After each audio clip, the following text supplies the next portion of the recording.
The views expressed on the following broadcasts do not necessarily reflect those of KHLT, Take 12 Radio, or our affiliates. The opinions on this show should not be considered as medical, psychological, or professional advice and are those of the host, co-host, and guest. Take 12 Radio and KHLT Recovery Broadcasting are not affiliated with any particular 12-step fellowship. One day at a time with its failures and fears, with portion of pain and burden of care, we must meet.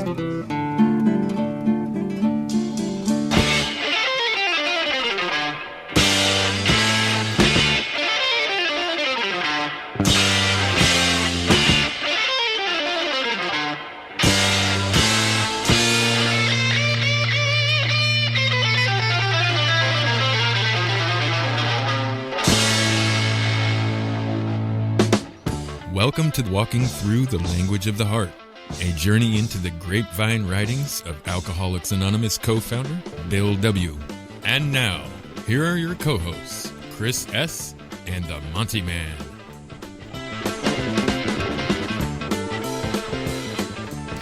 Hey, welcome back, everyone. Chris and I are back with you on this not a short journey, but man, we're getting through it here. Walking Through the Language of the Heart, the book, The Language of the Heart, Bill W.'s Grapevine writings from 1944 to 1970.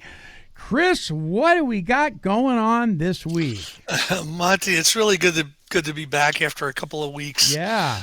Running around doing family stuff. But, this week we're on part 3, page 251. This article was written in April 1961, and it's called "God as We Understand Him: The Dilemma of No Faith."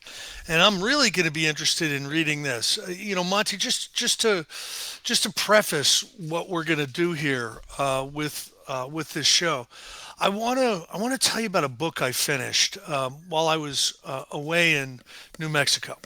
The book is called God, the Bestseller. And I think I've probably talked about this a little bit before, but I finished the book.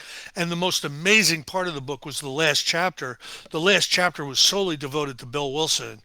And this book was written a kind of a biography about this editor for Harper's Publishing named Axman. Now, here's what I found out in that last chapter that I never knew before. One of them is Axman published some of the greatest religious writers and spiritual people of the 20th century. Some including Martin Luther King Jr., Dorothy Day, Albert Schweitzer. I mean, I could go on and on and on with a list of people that Axman he was their editor, right? Yeah. And he was Bill Wilson's editor. Really? So the big book Alcoholics Anonymous was basically edited with Hank Parkhurst and Bill Wilson, on a shoestring budget, in a tiny little office. Yeah. But by the time the 12 Steps and 12 Traditions were written, Axman edited it and published it. Now he knew Bill Wilson. He knew Bill Wilson wanted Works Publishing to be able to publish in perpetuity all of the Alcoholics Anonymous literature, right? So he made a special deal with Bill because he became really close friends with Bill. And Harper's basically published the books that you would find in the bookstore, and Works Publishing published them for us. And I think Works has kind of taken over the publishing, but in the beginning, it was Harper's, and it was Axman was the editor, and also the book AA Comes of Age. That also was edited by this guy Axman. Now, here's the really interesting stuff. The early experimental uses of LSD were done with Bill Wilson and Axman, his publisher, and a number of other real spiritual giants of the late 50s, like Hurd and Huxley. You've heard these names, right? And they got the stuff from Dr. Albert Hoffman. So I don't want anybody to misunderstand that Bill was out, partying. Right. these were the spiritual giants in the United States hearing about the possible uses of this particular drug Yeah. for a connection to the divine and like a shortcut to a spiritual experience. And so they got involved with it. And when they realized that this was, it really wasn't going to be anything that was going to last, it might be a shot in the arm for a short period of time, but but the spiritual life is really what's going to bring someone the real benefit of a changed life. And with Bill Wilson, a recovery, they abandoned that those experiments. Sure. But this book got into more detail than I've ever seen anywhere else, and I highly recommend it to anybody. Wow. This guy's a real scholar who put this thing together. Yeah. Okay. So it's entitled "God the Bestseller." Yes, and this guy Axman probably changed the way we think about spirituality in the 20th century just by being the guy Yeah. who was publishing all these bestsellers. Wow. So today the way America thinks about religion and spirituality has been changed because of this man. And he was really good friends with Bill Wilson. He kind of lived near him, and they hung out a lot. So very interesting. That's a great chunk. That's a great chunk of history. I love it. Thank you. Yeah. So let's get to our job, what they're paying us for here, Monty, and that's to go over some of these essays in the book, Language of the Heart. So I'm going to start with God as we understand Him: the dilemma of no faith. The phrase, God as we understand Him, is perhaps the most important expression to be found in our whole AA vocabulary. Within the compass of these 5 significant words, there can be included every kind of and degree of faith, together with the positive assurance that each of us may choose his own. Scarcely less valuable to us are those supplemental expressions: a higher power, a power greater than ourselves. For all who deny or seriously doubt a deity, these frame an open door over whose threshold the unbeliever can take his first easy step into a reality hitherto unknown to him, the realm of faith. Man, I knew this article was going to be good. That is a powerful, powerful paragraph. So Bill isn't saying your higher power should be a doorknob.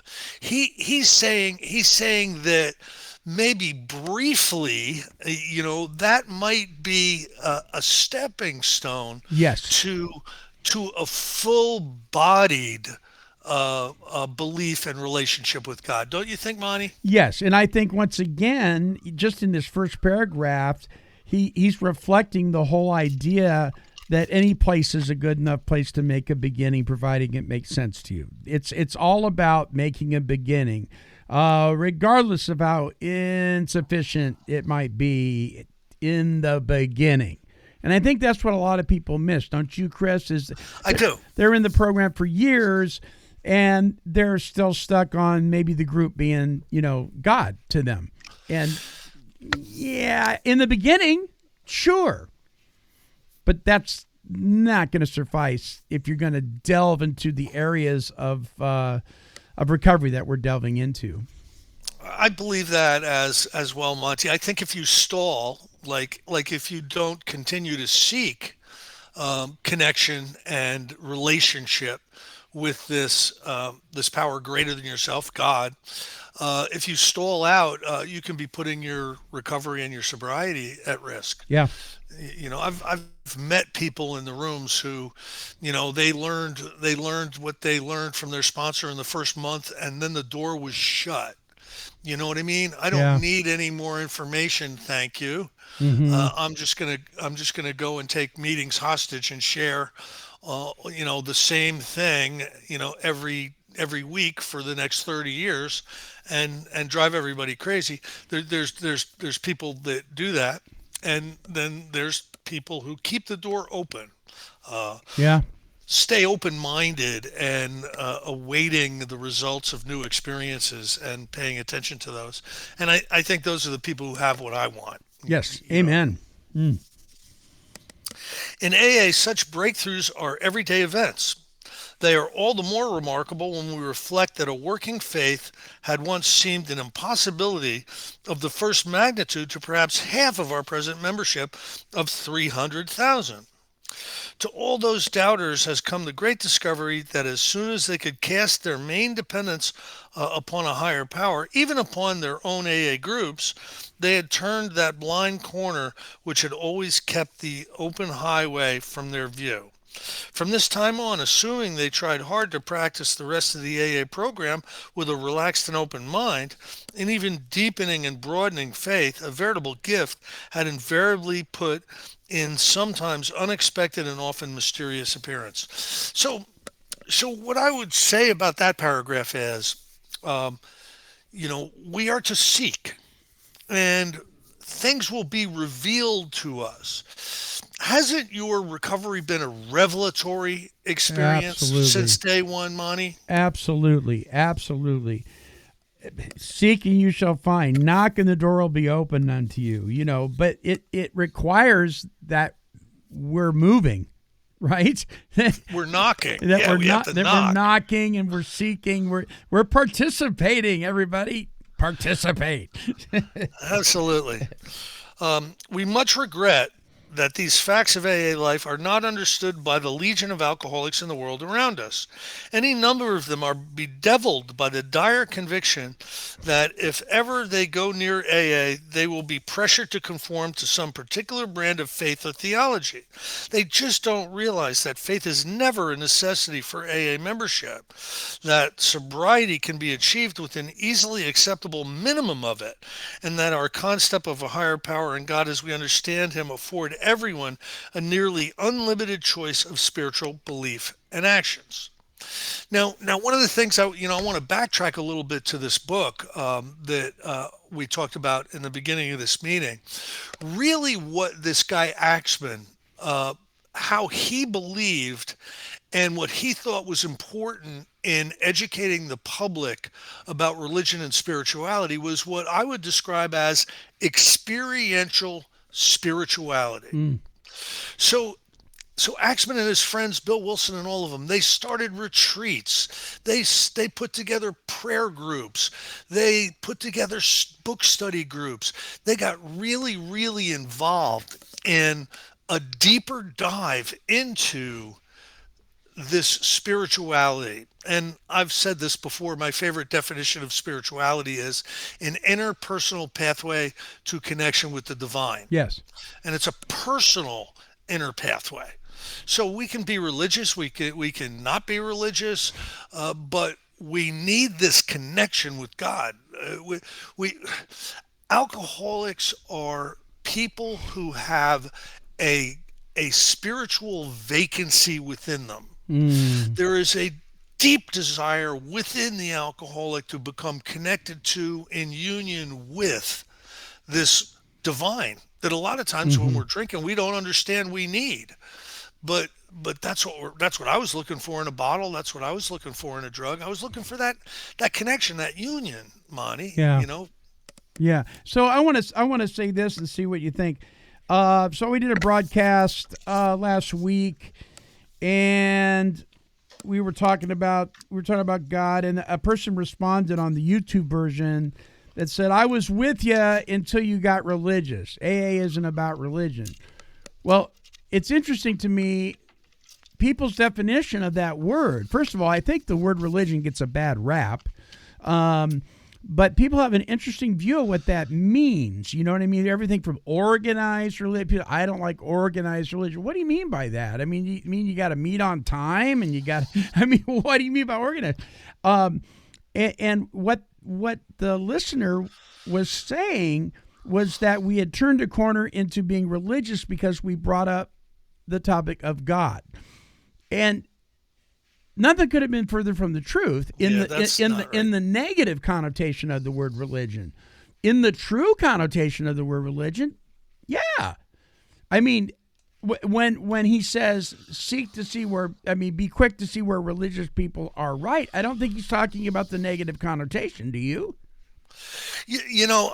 I'll basically say this. A lot of people show up in Alcoholics Anonymous and they're atheist or they're agnostic, right? And a lot of times they really they take a personal interest in holding on to those beliefs. And you're welcome in Alcoholics Anonymous as an atheist or agnostic, but you're going to have a hard time with recovery if you don't deal with that spiritual vacancy. Yeah. So just like you're allowed in a hospital, you don't have to go into the doctor's office. You're allowed in the hospital, right? We allow you in the rooms, but the healing is going to come when you see the doctor. Yeah. Right? Yeah. Right? Yeah. And a lot of people just don't understand that, and they hear, AA is not religious, it's spiritual, but their definitions of some of the terms are not like if I say to you God, many people are gonna something's gonna pop into their head that I don't mean. Right. When I say religion, there's something's going to pop into their head I don't mean. When I say spirituality, something's going to pop into their head that I don't mean. Yeah. Religion has an organized set of beliefs and practices. It's organized. Alcoholics Anonymous has An organized. Alcoholics Anonymous has suggested 12 steps, Yeah. right? Yeah. It's a little different, but we can't shy away from God. We can't in Alcoholics Anonymous. We cannot shy away from God. I've heard a million times if God drives somebody out of the rooms, alcohol will drive him back in. And I've seen it. I've seen it over and over again. And if you just want to hang out in the halls in the waiting room of the hospital and not go in for any treatment, you're going to remain sick. Yeah. So does that make any sense? Yeah, absolutely. Yeah. Okay. How to transmit this good news is one of our most challenging problems in communication, for which there may be no fast or sweeping answer. Perhaps our public information services could begin to emphasize this all-important aspect of AA more heavily. And within our own ranks, we might well develop a more sympathetic awareness of the acute plight of these really isolated and desperate sufferers. In their aid, we can settle for no less than the best possible attitude and the most ingenious action that we can muster. In other words, we've got to figure out a way to convince people that waiting in the hallway of the hospital is not what they should be doing. Yeah. They need to go in and see the doctor. Yeah. So we can also take a fresh look at the problem of no faith as it exists right on our own doorstep. Though 300,000 did recover in the last 25 years, maybe 500,000 more have walked into our midst and then out again. No doubt some were too sick to make even a start. Others couldn't or wouldn't admit their alcoholism. Still others couldn't face up to their underlying personality defects. Numbers departed for still other reasons. Yet we can't well content ourselves with the view that all these recovery failures were entirely the fault of the newcomers themselves. Perhaps a great many didn't receive the kind and amount of sponsorship they so sorely needed. We didn't communicate when we might have done so. So we AAs failed them. Perhaps more often than we think, we still make no contact at depth with those suffering the dilemma of no faith. For a long time, Monty, some of the meetings and some of the groups that I was involved with, I'm talking back in the early 90s, they were not what you would describe as solution-oriented meetings or groups. Mm-hmm. They more... they likened themselves more to group therapy without any, without any qualified counseling. Yeah. It was just like go in and dump. Yeah. And the person who dumps with the most amount of style is the guy that has what you want. So that's really kind of the way it was. And then when I discovered the recovery program, the 12-step recovery program, and more so even than discover it, I experienced it when I actually did it. I looked back at a lot of the people that had cycled through these groups, and I saw the groups more to blame for the person's individual failure than I did Alcoholics Anonymous. Sure. Because Alcoholics Anonymous is a 12-step program, and the sole purpose of an AA group is the teaching and practice of the 12 steps. And these groups were not teaching and not practicing the 12 steps. They were a free-for-all group therapy session. And so a lot of people who probably were alcoholic and probably could recover didn't, because there was no solution offered, at least a solution powerful enough to hold them close to anything that would bring about their recovery. No wonder they were saying it doesn't work. Yeah. There was I tried AA. I went in there and everybody was complaining. If I wanted to hear complaining, I'd hang around my family. Yeah. But if you could be a fly on the wall in that meeting, they were right. That's what they were doing. I've heard people say, "Man, I went to this meeting and I felt more like drinking when I left than when I walked in." And I'm thinking, yeah, I get it. Yeah, unfortunately. Our friend Chris R. from Ingram, Texas, he has a lot to say about the advent of the discussion meeting. The beginnings of open group discussion. Yeah. And he has a lot to say about that. He's done a lot of historical study, and that certainly was an area where the recovery rates got watered way down. When people started to, hey, Monty, let's start a meeting where we can just talk about anything we want. Yeah. Doesn't that sound cool? And the problem is that alcoholics walk into those meetings. I remember seeing a laminated sheet of paper that said suggested topics for this meeting. And it was up there where the chairperson sat, right? And there wasn't very many things on there that had anything to do with anything in any of the literature. It really, a lot of crud has creeped in. There is the big book revival movement, the back to basics movement, whatever you want to call it, has really tried to correct for a lot of that stuff, much to the consternation of the AA people who are more interested in quantity than quality. But I'm grateful to be part of that. Yes. That community, really trying to stay focused on problem solution. Let's not talk about your lawnmower. Listen, your divorce is an outside issue. Okay. Bring that up with your sponsor. I don't want to hear it in the meeting, and I'm sorry. That's the way I feel. Yeah. Call me a cranky old timer if you want. Yeah, that's okay. I'm see, you're getting me all pumped because next Tuesday's show on the Came to Believe Recovery podcast, the topic is what does the big book say and what does it not say? And so, and this is one of those movements. It's getting back to let's see what the book says. Right. Yeah, I love it. Right. And then, listen, there's reason for that because from my personal experience, the people that try to apply what's in the book Alcoholics Anonymous into a way of life, those are the people I continue to see over the years. Yep. And they continue to improve their lives and the lives of others around them. So it's observable to me. And that's why I'm a big proponent.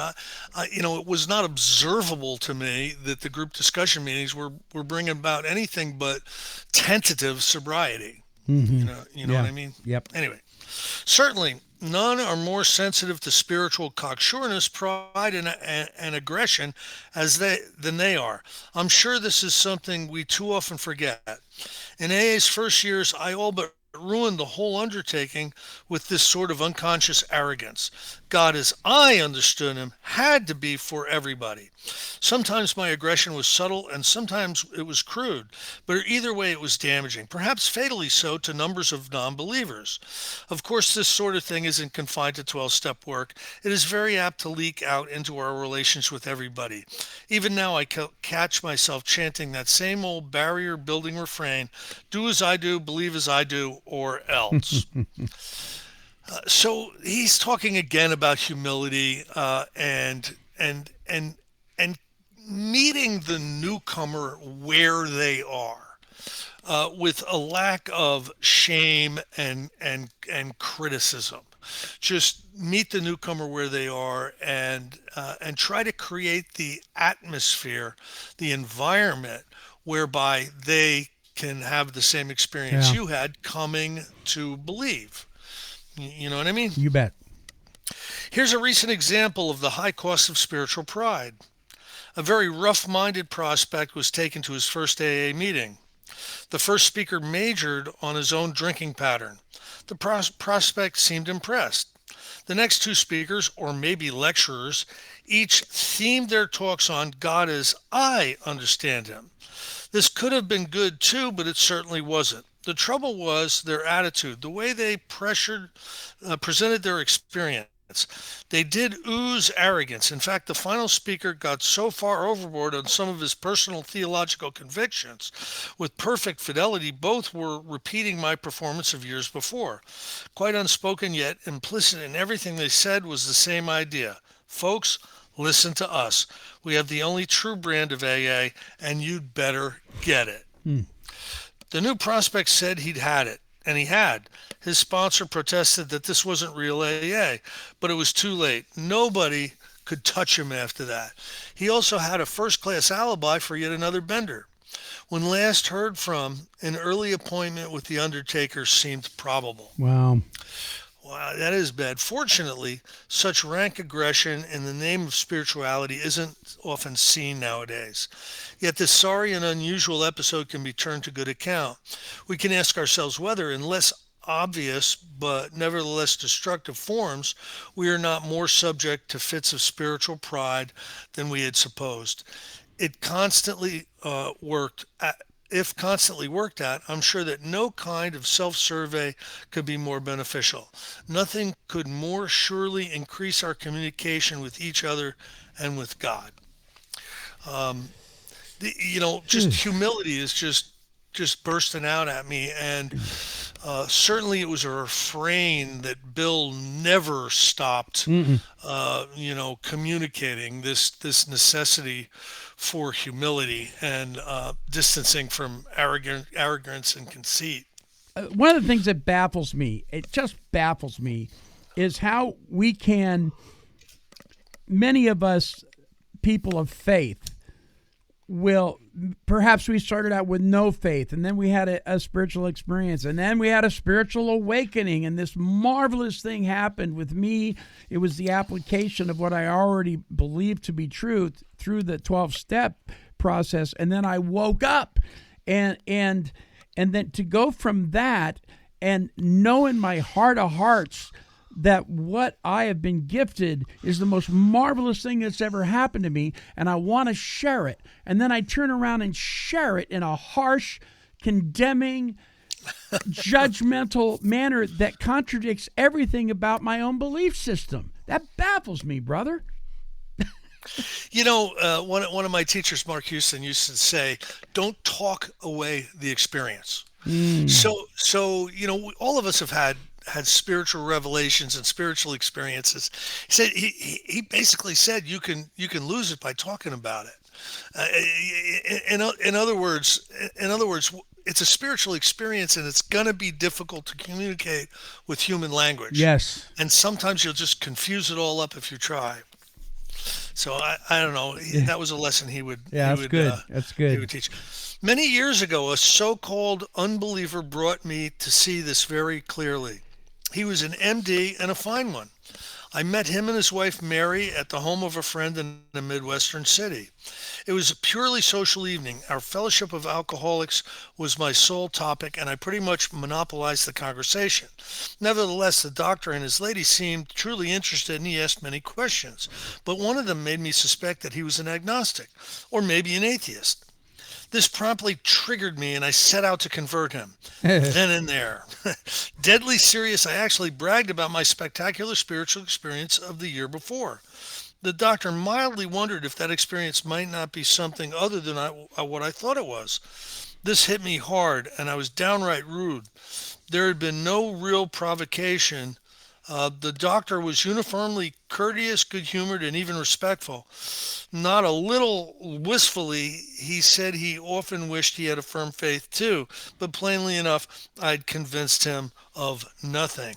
You know, people would say this stuff to Bill Wilson. You got to understand, he was under the influence of belladonna when he had his white light experience on his bed, Monty. Yeah. You know what I'm saying? Yeah. Now, I'm not taking away that it wasn't a true legitimate conversion experience. I'm just saying that you could argue otherwise. Sure. And I think this doctor was doing that. They would find it easy to be able to do that if they had no faith. I mean, I get it. I would say, why wouldn't you think that? So 3 years later, I revisited my Midwestern friend. Mary, the doctor's wife, came by for a call, and I learned that he had died the week before. Much affected, she began to speak of him. His was a noted Boston family, and he'd been a Harvard educated, a brilliant student. He might have gone on to fame in his profession. He could have enjoyed a wealthy practice and social life among old friends. Instead, he insisted on being a company doctor in what was a strife-torn industrial town. When Mary had sometimes asked why they didn't go back to Boston, he would take her hand and say, "Maybe you are right, but I can't bring myself to leave. I think these people at the company really need me." Mary then recalled that she had never known her husband to complain seriously about anything or to criticize anyone bitterly. Though he appeared to be perfectly well, the doctor had slowed down in his last 5 years. When Mary prodded him to go out evenings, he tried to get him to the office on time. He always came up with a plausible and good-natured excuse. Not until his sudden last illness did she know that all the while he had carried about a heart condition that could have done him in at any moment. Except for a single doctor on his own staff, no one had an inkling. When she reproached him about this, he simply said, "Well, I could say no good in causing people to worry about me, especially you, my dear." This was the story of a man of great spiritual worth. The hallmarks were plain to be seen: humor and patience, gentleness and courage, humility and dedication, unselfishness and love, a demonstration I might never come near in making myself. This was the man I had chided and patronized. This was the unbeliever I had presumed to instruct. Mary told us this story more than 20 years ago. Then, for the first time, it burst upon me how very dead faith can be when minus responsibility. The doctor had an unwavering belief in his ideals, but he also practiced humility, wisdom, and responsibility, hence his superb demonstration. My own spiritual awakening had given me a built-in faith in God, a gift indeed, but I had been neither humble nor wise. Boasting of my faith, I had forgotten my ideals. Pride and irresponsibility had taken their place. By so cutting off my own light, I had little to offer my fellow alcoholics. Therefore, my faith was dead to them. At last I saw why many had gone astray, some of them forever. Therefore, faith is more than our greatest gift. It's sharing with others our greatest responsibility.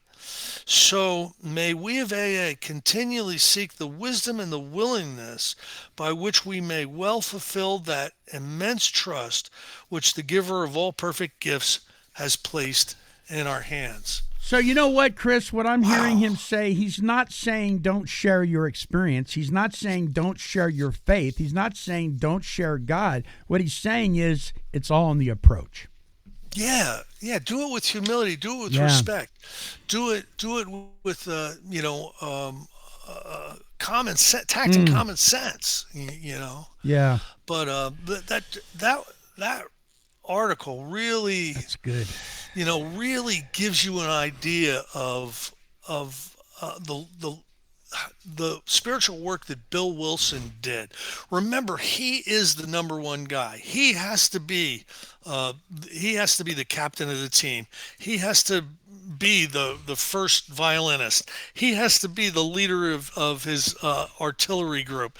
He has to make it on Wall Street. He has to hang out with all the movers and shakers, and and to see an essay that so deeply talks about how important his own personal humility is it really moved me tonight, that particular essay. It's powerful. It's powerful. And I'm looking down, not meaning to read ahead, but humility for today is the topic for next week. And I was going to ask the question, with so much emphasis on humility that Bill really drives home over and over and over again, why do so many people think that Bill was such a knucklehead? Well, I think it's because so many people don't read the history. They don't look into this man very deeply, other than whatever they hear in a meeting. And that's too bad. That's unfortunate. It's common for people to want to throw stones at the king. Yeah. You know what I mean? Take him down a peg or two, and a lot of Akron and Cleveland were about that in the early days. And if somebody's writing a book about AA, a lot of times they just focus on the white paper stuff, the things that get constant criticism. But you and I both have really studied Bill Wilson and his works, and I gain respect every day for what he's left us, in his writings, what he's left us. Yeah. It is more than a gift. It's a privilege to be able to re-give it. This is that one re-gifting that's good and appropriate. Yeah, absolutely. Yeah. All right. Well, great episode of Walking Through the Language of the Heart, Chris. Next week, Humility for Today, written in June 1961. We're getting there. Hey, we're moving right along. Yeah. What are we, about 2/3 of the way through the book? Maybe. Yep. I got it bookmarked there. That's how much we left right there. Yeah. And okay, we'll do the best we can to get through this year. I'm sure we will. All right, listeners. If you'd like to comment on this show or send us an email, you may do so by typing away at take12radio@comcast.net. Listen to the end of the show here, and you'll learn how you can catch up on all the episodes of Walking Through the Language of the Heart. Chris, thank you so much, my friend. Thank you, Monty. You betcha. All right, until our next broadcast, this is the Monty'man along with the rest of the Take 12 Recovery Radio family, and we are wishing God's perfect serenity for you.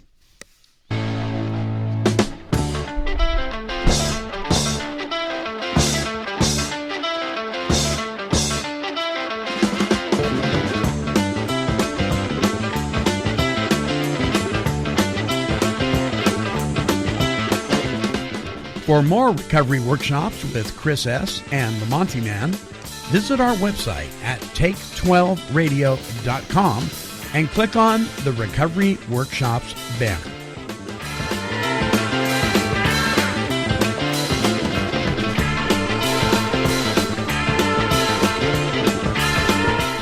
This has been a broadcast of Take 12 Recovery Radio and KHLT Recovery Broadcasting.